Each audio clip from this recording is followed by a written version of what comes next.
But ladies and gentlemen, joining us now, Dr. Billy Taylor, a member of the 1971 team, and one of Jon Jansen's just smiling right now because you just called out of the blue. How you doing, Doc?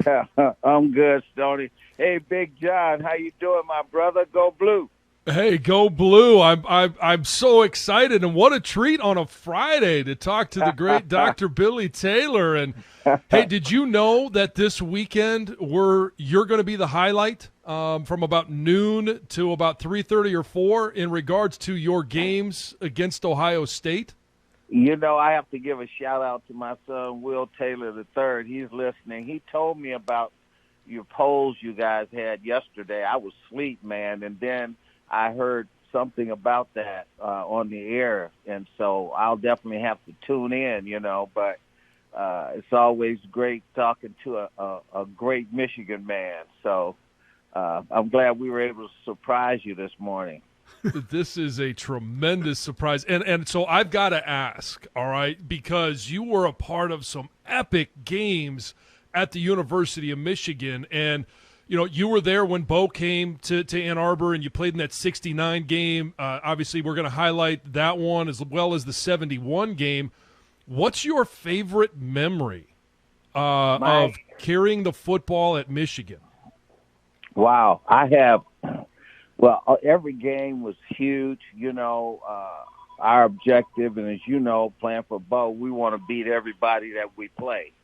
But my two greatest memories were the 69 game my sophomore year, dating myself. Always say I'm 39 holding, John.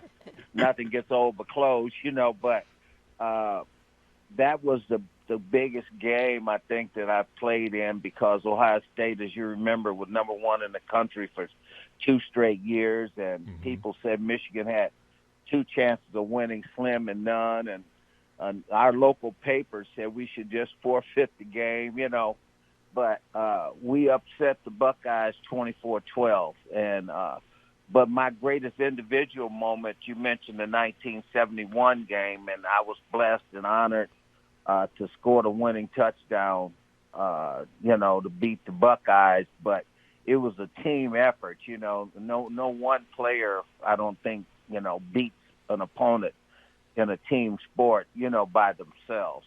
So those are my greatest memories. But I had, and then Minnesota my sophomore year, I just played 2.5 full seasons, full games, the first 5 games of my career at Michigan. And, freshman, I didn't play at all. Freshman couldn't play.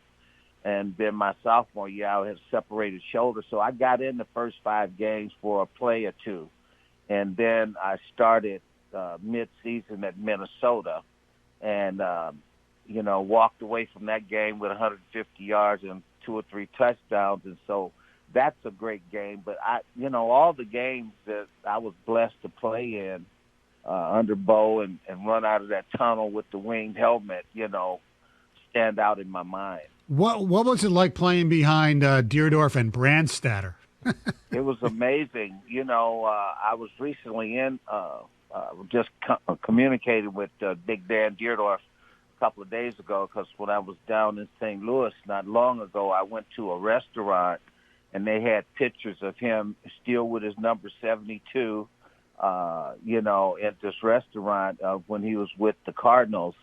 And I had a short period with Dan in St. Louis back in the days, but I took pictures and sent it to him, and he appreciated that, But it was amazing. I had Deerdorf and Reggie McKenzie, Tom Coyle and those guys on the line, Guy Murdoch. It was just great, the teamwork, and Bo's philosophy, the team.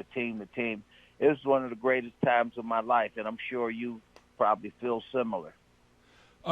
This is such a great treat. We've got Dr. Billy Taylor on with us, former great running back at the University of Michigan. And when you think back to – because there's always an ebb and flow to a rivalry series. And obviously that flow has been out of Ann Arbor as of recently. But you were a part of a game that just it turned the tide in the rivalry. Some of that was Bo coming back, but you guys as players, and I know that was what you said, it was a sophomore year. What if you could talk to the players of today's team before they enter that Ohio State game? What would you tell them about the experience you had and changing the tide in a rivalry series? Well, I would definitely emphasize to the guys, to the team, the coaches, to everybody that's going to have a part in that game against the Buckeyes. It's not just a game. That game, maybe you can say the rest of the season or games, that's a battle. That's a war. It's like everything, it's more than just a game. And you got to leave everything on the field, everybody, offense and defense, up and down the lines. And it's, as Bo always coached us, it's nose to nose, blocking, tackling. And then, mentally, you just have to believe you can achieve victory. And you're not going to accept defeat.